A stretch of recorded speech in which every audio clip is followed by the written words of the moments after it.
Imagine the groundbreaking game Halo Combat Evolved never landed on the Xbox, but was instead a flagship title for Apple in the Macintosh. Yes, Apple. Before becoming the cornerstone of Microsoft's gaming empire, generating over $6 billion in revenue and becoming a cultural phenomenon, Halo was almost a jewel in Steve Jobs' crown for the Macintosh. This story takes an unexpected turn into a high-stakes battle between two tech giants, where the fate of an iconic game hangs in the balance. How did Microsoft acquire Halo over Apple? Get ready to dive into the untold story of a pivotal moment that reshaped the gaming industry as we know it.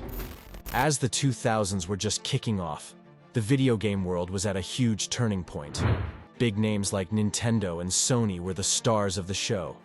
Nintendo, with its magical N64, was winning raging fans left and right with epic adventures in Super Mario 64 and The Legend of Zelda: Ocarina of Time. Not to be outdone, Sony was dazzling everyone with its PlayStation 2, rolling out hits like Crash Bandicoot and teasing future blockbusters like Final Fantasy X and Metal Gear Solid 2. Then there's Microsoft. Yeah, the computer whizzes known for games like Microsoft Flight Simulator and Age of Empires. They were looking at these gaming legends and thinking, hey, we want in on this action. Led by Bill Gates himself, this crew was dreaming big. They envisioned a console that was basically a super-powered PC for your living room. And that's how the DirectX box started to take shape, eventually getting the cooler name we all know today, Xbox. But diving into the console game wasn't going to be a walk in the park.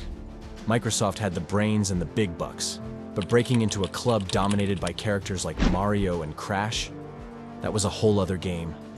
What they needed was a game changer, a title that would let them swing with the big hitters. Little did everyone know an unlikely partnership was on the horizon, ready to mix up the game and set off a showdown that would leave its mark on gaming forever. All right, picture this. You're Microsoft, a giant in the tech world but a newbie in gaming consoles. Jumping into a ring with heavyweights like Nintendo and Sony sounds daunting, right? These guys had gamers all over the world hooked with their established legendary games. Microsoft, though, they had a mountain of cash and a dream to carve out their own space in this gaming paradise. But here's the catch. To play in the big leagues, you need a game that's not just good, it needs to be mind-blowing. Microsoft needed a hero, a game that could stand toe-to-toe with the likes of Mario. And guess what? Finding that hero wasn't going to be easy. They got doors slammed in their face, from Squaresoft to even Nintendo laughing them off. Then, in a twist you didn't see coming, enters Bungie. Not the biggest name in gaming, but these guys were cooking up something special: Halo. Now, at this point, Bungie was busy making waves in a pond almost forgotten by the gaming giants, the Macintosh. Yes, under the nurturing eye of Steve Jobs himself, Bungie was crafting what was initially a strategy game for Mac users. And the Halo project lead, Halo is the name of this game, and we're going to see, for the first time, Halo. Showcased by Jobs in 1999, Halo was once destined to be a Mac classic. But fate had other plans. At E3, where games either make it or break it, Halo barely made a ripple. Amidst the hype for other titans like Metal Gear Solid 2, Halo's brilliance somehow doesn't catch the crowd's eye. However, little did the world know, Microsoft had an ace up its sleeve. Watching from the sidelines, they saw something in Halo that no one else did. A game that could change everything. In a world craving for innovation, Halo was the wild card ready to upset the game.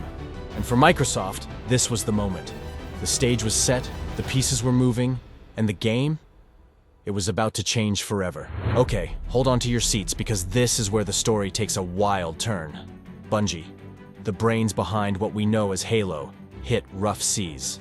Imagine being on the edge of creating history, but your boat is leaking. That's Bungie, teetering on the brink with their finances looking shaky. Then, in a move that feels straight out of a blockbuster film, Peter Tampt, Bungie's vice president, picks up the phone and calls Microsoft. Yes, the same Microsoft going door to door, desperately looking for their knockout game. Enter Ed Fries, Microsoft's game publishing guru, who sees a diamond in the rough with Halo. Without missing a beat, he makes a move to buy Bungie outright. The price? Rumors say around $25 to $30 million. But the real jackpot was Halo itself, now exclusively in Microsoft's hands.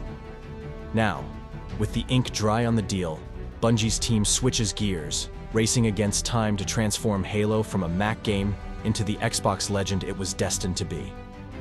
We're talking about 18 months of non-stop caffeine-fueled coding and designing to meet sky-high expectations. Steve Jobs hears about it and is far from happy. Jobs and Microsoft's CEO, Steve Ballmer, have a chat.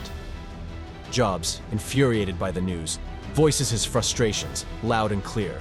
Ballmer, in turn, had to play it cool, trying to calm things down and keep the peace between these two tech giants. Regardless, what's done is done, and both Apple and Microsoft move forward. As Halo's release day drew closer, it was clear Microsoft made a winning bet. One of the most eagerly awaited video games finally goes on sale. Halo didn't just hit the ground running. It smashed records, becoming the game to have if you owned an Xbox, or, in some cases, the sole reason to buy an Xbox in the first place.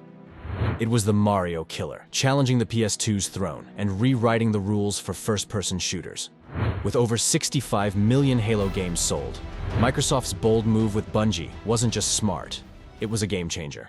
After Halo hit the shelves, Bill Gates dropped something major that would shake up how we play together: the Xbox's Ethernet port.